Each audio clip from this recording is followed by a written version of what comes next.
여러분 안녕하십니까? KBC 8시 뉴스입니다. 정부가 내일부터 식당과 카페 영업시간을 밤 10시까지로 1시간 늘리는 등 사회적 거리 두기를 약간 완화해 3주간 연장했습니다. 전국적으로 연일 최고 확진자 수를 경신하는 상황이어서 아직 거리 두기가 필요하다는 이유에서입니다. 박성호 기자의 보도입니다. 정부가 사회적 거리 두기를 다음 달 13일까지 3주간 연장했습니다. 유흥시설과 식당, 카페, 노래 연습장 등의 영업시간을 밤 10시까지 1시간 늘리기로 했습니다. 인원은 기존과 같이 6명을 유지하고 방역 미접종자는 여전히 혼자서만 시설 이용이 가능합니다. 논란이 됐던 방역 패스나 행사, 종교 집회 등의 방역 수칙은 현행대로 유지하기로 했습니다. 유행이 급증하고 있고 아직 정점이 오지 않았다는 이유에서입니다. 방역당국은 다음 달 중순에서 4월 초쯤 일일 확진자가 30만까지 늘어나는 등 확산세가 정점에 달할 것으로 보고 있습니다. 하지만 위중증률이 낮다는 이유로 사실상 셀프 격리, 셀프 치료 시스템을 도입한 상태에서 거리 두기를 유지하기로 한 결정에 대해 반발의 목소리도 작지 않습니다. 오미크론 변이는 위중증률이 낮아 과도하게 걱정하거나 우려할 필요는 없지만 그렇다고 코로나19를 감기 정도로 생각하고 가볍게 여겨서는 결코 안 됩니다. 한편 광주광역시는 지난 한 달간 휴원령이 내려졌던 관내 유치원과 어린이집, 지역 아동센터 등의 운영을 21일부터 재개하기로 했습니다. KBC 박성호입니다. 다음은 코로나 관련 소식입니다. 오늘 저녁 6시까지 광주 전남에서 4천 명이 넘는 확진자가 나왔습니다. 광주에선 곳곳에서 산발적인 감염이 이어지면서 저녁 6시까지 2,560명이 확진됐습니다. 전남에선 순천 소재 요양병원, 영암의 공장, 한평의 레슬링 선수단 전지훈련지 등에서 집단 감염이 잇따르면서 1,499명이 확진 판정을 받았습니다. 이재명 더불어민주당 대선 후보가 오늘부터 이틀간 호남에 머물며 집중 유세에 나섭니다. DJ 정신 계승과 호남 지역 발전론을 꺼내들며 전통적 지지층인 호남 유권자들의 지지를 호소했습니다. 이영길 기자입니다. 공식 선거운동 시작 뒤 처음으로 호남을 찾은 이재명 후보의 첫 메시지는 지역 발전이었습니다. 남부 수도권을 만들어 서울 집중을 막고 지역 소멸 위기에 대응하겠다고 강조했습니다. 이 지역 사람들이 수도권에 이사가지 않아도 먹고 살 수 있는 그런 나라 남부 수도권 균형 발전 제가 책임지겠습니다, 여러분. 순천 방문 뒤 목포를 찾아서는 김대중 정신을 이어받겠다고 말했습니다. 안보 위기를 조장하고 정치 보복을 이야기하는 윤석열 후보는 평화와 통합의 대통령이 될 수 없다고 비판하기도 했습니다. 오후에는 나주를 찾아 공공기관 추가 이전을 약속했습니다.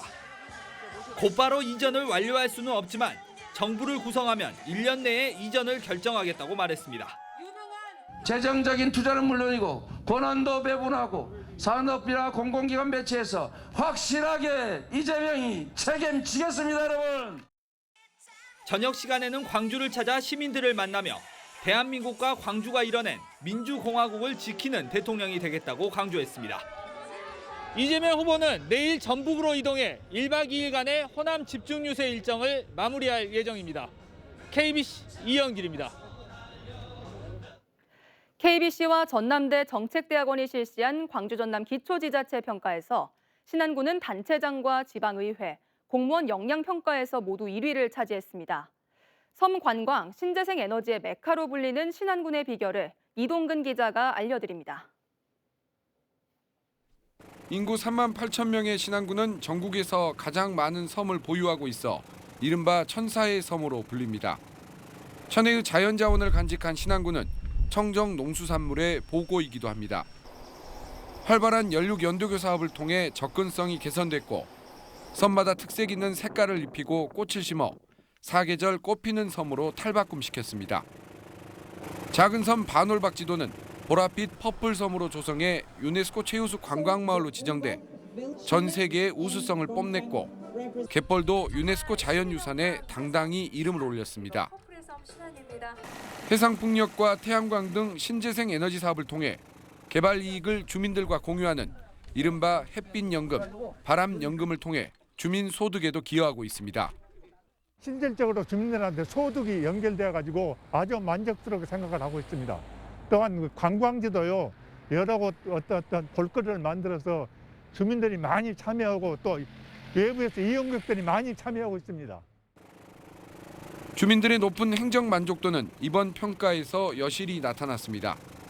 주민 만족도의 가장 큰 척도라 할 수 있는 자치단체장과 지방의회, 공무원 역량 등의 3개 분야에서 모두 22개 시군구 가운데 1위를 차지했습니다. 우리 지역 주민들이 가슴속에 열등감, 좀 패배의식 그런 부분, 또 떠나고 싶은 그런 마음들을 완전히 걷어내고 희망이 있다. 그리고 섬에도 미래 가치가 있다. 그런 확신을 심어줬던 것이 제일 큰 결과가 아닌가 이렇게 생각을 합니다.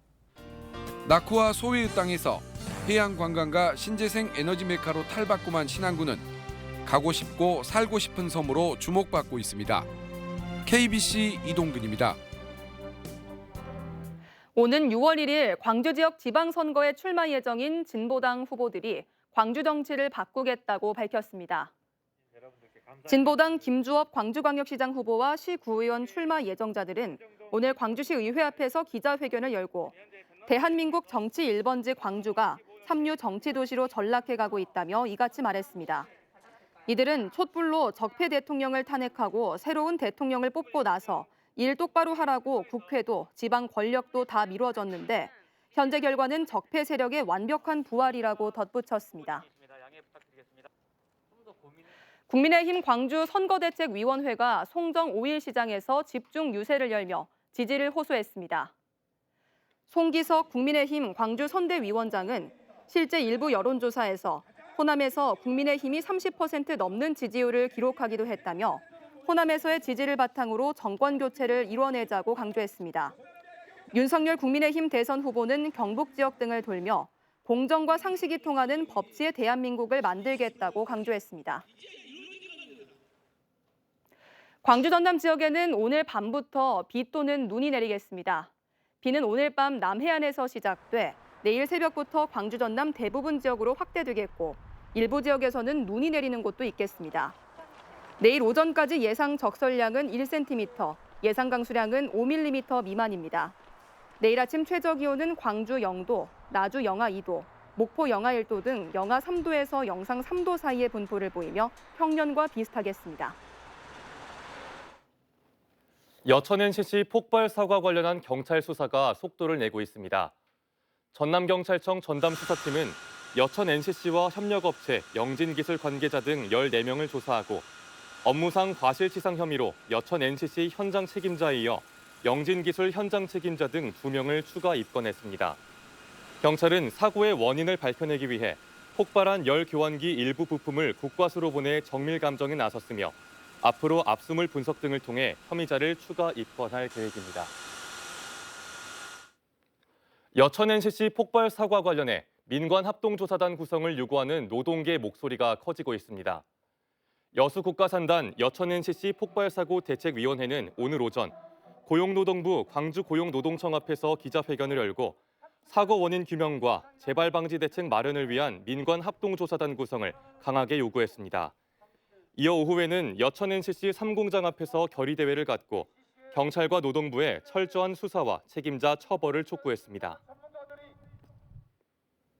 KBC와 세계 호남향후회 총연합회가 고향인 호남 지역과의 원활한 소통을 위한 방송 콘텐츠 제작에 함께하기로 했습니다. KBC 임채영 대표이사와 김달범 세계 호남향후회 총연합회장은 온라인 상생협약식을 갖고 고향 사랑 실천과 호남 지역과의 원활한 소통을 위한 방송 콘텐츠 제작을 추진하기로 했습니다. 세계 호남향후회 총연합회는 전 세계 26개 나라에서 200여만 명이 활동하며 고향인 호남 지역에 장학금을 지급하고 해마다 10월에 세계 호남인의 날 행사 등을 갖고 있습니다. 광주의 복합 쇼핑몰을 유치하는 것을 두고 정치권의 공방이 이어지는 가운데 이용섭 광주광역시장이 국민의힘을 비판하고 나섰습니다. 이용섭 시장은 온라인 브리핑을 통해 복합 쇼핑몰 유치는 광주시장이 시민 뜻을 받들어 잘 추진하고 있다며 지역 내 분열과 갈등을 조장하지 말고 더 시급한 민생 문제를 챙기라고 말했습니다. 지난 16일 윤석열 국민의힘 대선 후보가 광주 유세에서 광주에 복합 쇼핑몰이 없는 것은 민주당의 책임이 크다고 비판하면서 복합 쇼핑몰 유치가 대선 주요 화두로 떠올랐습니다. 농지 투기 방지를 위해 상시적인 농지조사와 관리를 담당하는 농지은행관리원이 출범했습니다. 한국농어촌공사에 신설된 농지은행관리원은 농지의 취득과 소유, 이용 현황 등을 상시적으로 조사 분석하고 기존의 농지원부를 필지 기준의 농지대장으로 전환해 데이터베이스화하는 등 전국의 농지를 체계적으로 관리할 예정입니다. 농지은행관리원은 지난해 LH 사태 이후 부동산 투기 근절과 재발 방지 대책의 하나로 농지법과 농어촌공사법 개정으로 설립됐습니다.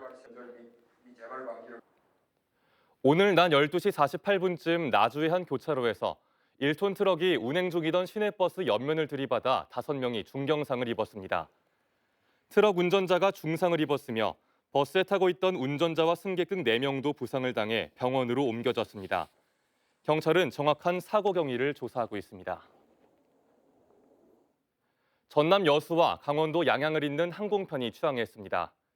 강원도 항공사인 플라잉강원은 여수공항에서 전남 여수와 강원도 양양을 잇는 신규 노선 취향식을 갖고 월, 수, 금, 일요일 주 4회 항공기를 정기 운항하기로 했습니다.